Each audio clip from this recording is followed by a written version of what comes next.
In this lesson, we're going to cover the concept of a password manager. Now, a password manager is a specialized tool or plugin or extension that can be used with your web browser in order to remember all the different usernames and passwords you have for all the various sites that are out there. Now, one of the biggest vulnerabilities or traps that I see end users falling into is the fact that they reuse their passwords.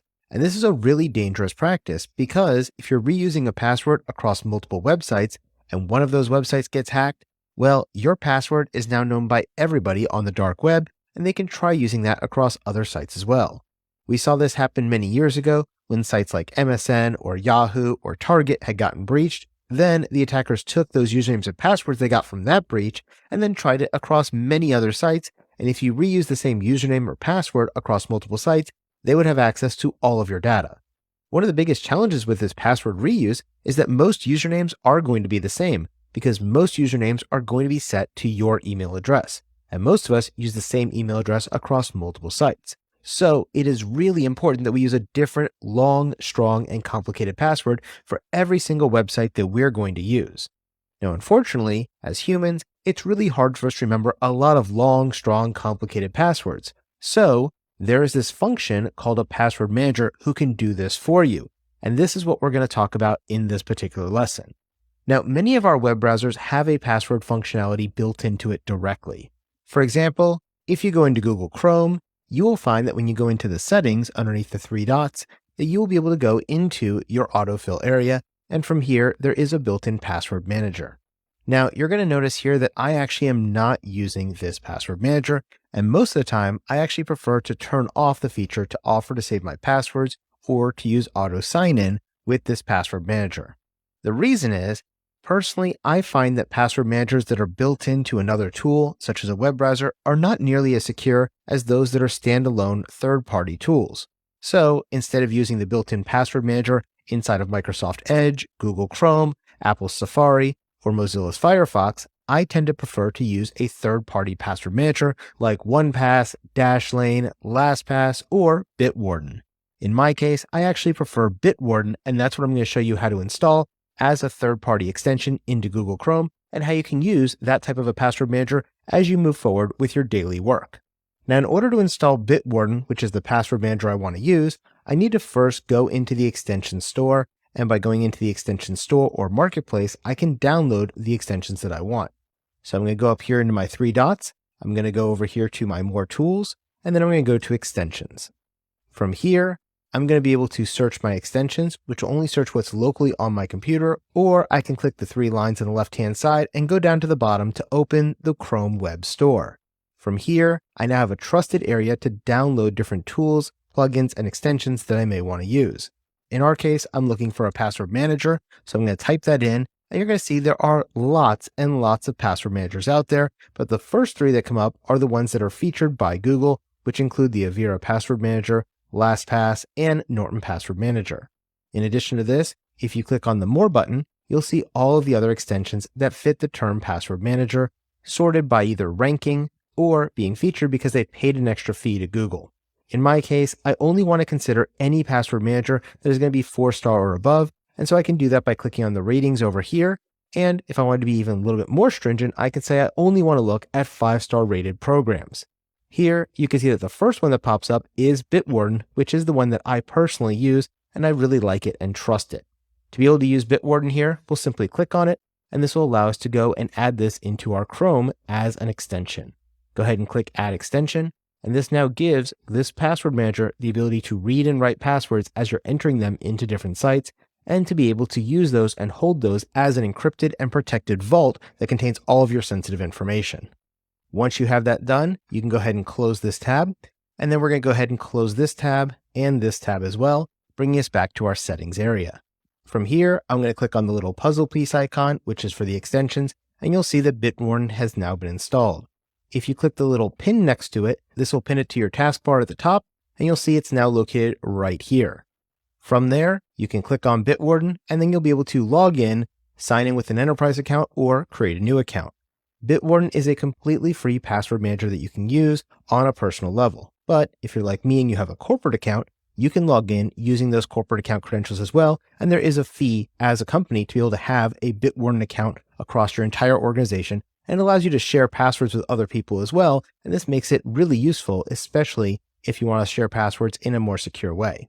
In our case, we're going to go ahead and create a new account, and I'm just going to put in my email address. In this case, I'm going to use Titan Cipher, which is an account I use for demonstrations, and I'm going to give it a nice, long, strong password.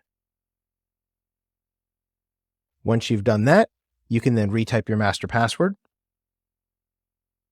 And this password is what's going to be used to be able to create that encryption, and it's going to encrypt all of your documents and all of your passwords using this same password. This means if you ever forget this password, you will now have no access to any of the other passwords you have, because this is the encryption key. So it's important to choose something that is long and strong, but also something you can remember. The great thing about using a password manager like this, though, is you only have to remember one long, strong password, because everything else will be stored by this tool and be able to be used anytime we log into a site. Now that I've done that, I'm going to click the I am human by clicking the CAPTCHA, and then I will submit this, and this will create my new account. Now that my new account has been created, I can log in. So I'm going to use Titan Cipher at gmail.com, and then my nice long, strong password that I just created. This will then decrypt this vault and allow me to access anything inside of it. Once you've done that, click I am a human and then log in. From here, you now have your vault, and inside your vault, you can add different items. For example, let's say I wanted to go in here and added a new account, for example, Gmail. The username for that was Titan Cipher at gmail.com, and then we can select our password. If we have a current password that may not be very secure, like password, we can put that in and it will save it for us. Or we can choose to have it generate a random long, strong password for us. If I click that button, you will see it will overwrite the current password with a nice, long, strong password. From here, we can choose to either use a password or a username, a password or a passphrase, and how long we want it to be. In my case, I want it to be a password that's at least 14 characters long, has uppercase, lowercase, numbers, and special characters. And at this point, I have everything the way I want. I can go ahead and hit select, and this will then create that nice, long, strong, random password. Now, don't worry about memorizing this password because it doesn't really matter. Once we save this and we try to log into Google, it's going to be able to use this password for us to be able to log in to that account. So I'm going to go ahead and hit save here. And now that I've done that, you can see that Google is here. If I wanted to be able to get my username from that, I can click on the head and this will copy that, and then I can paste that anywhere I needed to, for example, right there. Or if I wanted to be able to go ahead and grab that password, I can again click right into here, type in Gmail, and then click on the password key. Once I do that, it's copied that long, strong password again for me.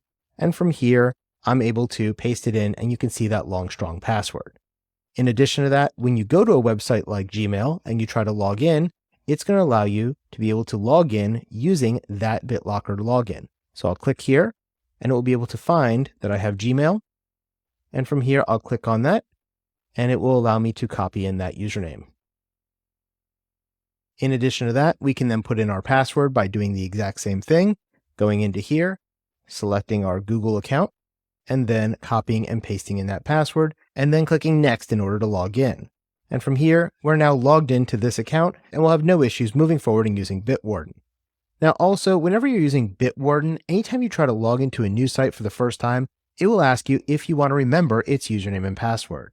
For example, let's say I wanted to go and create a new account at something like Carnival.com, which is a cruise provider here in the United States.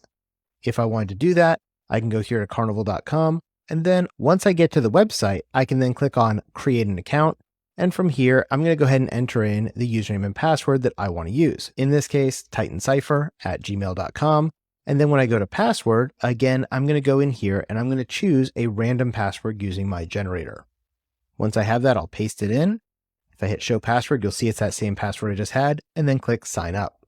Once you get to the website and you click on login or create an account, in my case, I already have an account, so I'm going to click on login. And when I go here, it's going to be able to go and find that inside of Bitwarden, any passwords that I've already saved there. So if you click here on Bitwarden, you'll see that I already have carnival.com and Titan Cipher at gmail.com. If I simply click on my name here, it will automatically fill it in both locations and allow me to click login to be able to access this website, just like I could if I entered the username and password myself.